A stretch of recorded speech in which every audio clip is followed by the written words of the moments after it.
পূর্ব নির্ধারিত সূচি অনুযায়ী উত্তর ত্রিপুরা জেলার কদমতলা ব্লকের 4 দফা দাবি সনদের ভিত্তিতে সিপিআইএম দলের পক্ষ থেকে প্রতিনিধিমূলক এক ডেপুটেশন প্রদান করা হয়। শুক্রবার বিকেলে সিপিআইএম দলের এক প্রতিনিধি দল কদমতলা ব্লকের বিডিওর নিকট ডেপুটেশন প্রদান করতে গেলে বিডিও অনুপস্থিত থাকায় ব্লকের বাস্তুকার অনিমেষ দাস তাদের দাবি দেওয়ার স্মারকলিপি গ্রহণ করেন। পরবর্তীতে তিনি ঊর্ধ্বতন কর্তৃপক্ষের দৃষ্টিগোচর করবেন বলে জানান। এদিনে ডেপুটেশনে উপস্থিত ছিলেন সিপিআইএম দলের নেতা জহুরুল হক, সঞ্জয় পাল, আব্দুল কালাম সহ অন্যান্যরা। কম্পিউটার শিখুন অতি স্বল্প খরচে global hitech computer centre, Madhupur Madhyabazar. যোগাযোগ স্ক্রিনে দেওয়া নম্বরে। এদিনে ডেপুটেশন সম্পর্কে সিপিআইএম নেতা জহুরুল হক জানান, 4 দফা দাবিতেই এই ডেপুটেশন। ডেপুটেশনের মধ্যে উল্লেখযোগ্য হল রেগার কাজ চালু সহ বকেয়া 5 মাসের মজুরি প্রদান করা, রান্নার গ্যাসের বর্ধিত মূল্য বৃদ্ধি প্রত্যাহার ও নিত্য প্রয়োজনীয় জিনিসের মূল্য বৃদ্ধি রোধ করা, ব্লক এলাকায় পানীয় জলের তীব্র সংকট তা দূর করা ইত্যাদি। পাশাপাশি এদিন সন্ধ্যায় কদমতলা বাজারে গড়জমান মিছিল ও বাজার সভা করে সিপিআইএম দলের কর্মী সমর্থকরা। এদিকে এদিন কালাছড়া ও যুবরাজনগর ব্লকের সিপিআইএম দলের তরফে ডেপুটেশন প্রদান করা হয়। 25 অর্থ বছরের রেগার কাজ হয়েছে মাত্র সারা রাজ্যে 59 দিন, আর কদমতলা ব্লকে কাজ হয়েছে 35 দিন। 35 দিনের মধ্যে গত 5 মাস আগে, বিশেষ করে পৌষ সংক্রান্তির আগে, আমাদের কদমতলা সারা রাজ্যের শ্রমজীবী অংশের মানুষ যে রেগার কাজ করেছেন, এখন পর্যন্ত সেই রেগার কাজ পাচ্ছেন না। আমরা তার ভিত্তিতে কদমতলা বিডিও সাহেবের কাছে আমাদের নেতৃত্বরা ডেপুটেশন দিয়েছেন 5 কোটি টাকার সময় আমরা রেগার মজুরি, বকেয়া মজুরি অবিলম্বে প্রদান করতে হবে। গ্রামের মধ্যে রেগার কাজ করতে হবে, সাধারণ মানুষের কাছে অর্থ নেই। 2 নম্বর বিষয়টা হচ্ছে, আপনারা জানেন, নিত্য প্রয়োজনীয় জিনিস। গত কিছুদিন পূর্বে রান্নার গ্যাসের মূল্য বৃদ্ধি হয়েছে 50 টাকা।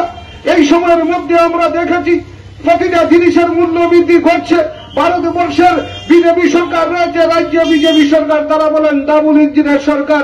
ডাবল ইঞ্জিনের সরকার হলে জিনিসপত্রের মূল্য বৃদ্ধি ঘটবে না। আমরা এই সময়ের মধ্যে দেখেছি এই মূল্য বৃদ্ধির ফলে ভারতবর্ষের যে সমস্ত শ্রমজীবী অংশের মানুষ রয়েছেন, আমাদের রাজ্যের শ্রমজীবী অংশের মানুষ রয়েছেন, আজকে তারা তাদের পরিবারের দৈনন্দিন অর্থনৈতিক সমস্যা সেখানে সমাধান করতে পারছেন না। আমাদের 2 নম্বর দাবি ছিল জিনিসপত্রের মূল্য বৃদ্ধি অবিলম্বে রোধ করতে হবে। 3 নম্বরে আপনারা দেখেছেন জলজীবন মিশন প্রকল্পে আমাদের গ্রাম থেকে শহর পর্যন্ত কোটি কোটি টাকা ব্যয় করে বিভিন্ন জায়গায় ওয়াটার রিজার্ভার ট্যাঙ্ক হয়েছে। এক একটা গ্রাম পঞ্চায়েত 6 থেকে 7টা গ্রামের নামে বুঝছে হরি লুট চলছে। এই হরি লুট করে আমরা কি দেখছি, গ্রামের মানুষ সেখানে পানীয় জল পাচ্ছেন না। আমাদের গ্রাম এলাকার মধ্যে যে কৃষি ব্যবস্থা, যে এলআই স্কিমগুলি রয়েছে, সেগুলি আজকে নষ্ট হয়ে রয়েছে। গত 7 মাস থেকে 7 বছর থেকে সেখানে রিপেয়ারিং হচ্ছে না, সেখানে কৃষকরা জল পাচ্ছেন না। যারা বলছেন সবকা সাথ সবকা বিকাশ, সবকা বিশ্বাসের সরকার, তাদের জিজ্ঞাসা করতে চাই, গ্রামে কৃষকরা জল পাচ্ছেন না কেন?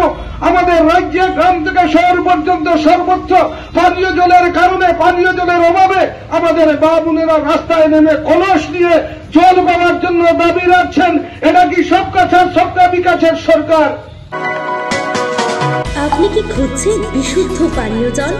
তাহলে আজই বেছে নিতে হবে অত্যাধুনিক প্রযুক্তি ও পরীক্ষা নিরীক্ষার মাধ্যমে প্রস্তুতকারী পানীয় জল একমি। বিশুদ্ধ জলে সুস্থ জীবনের মূল চাকাঠি। Acme package drinking water.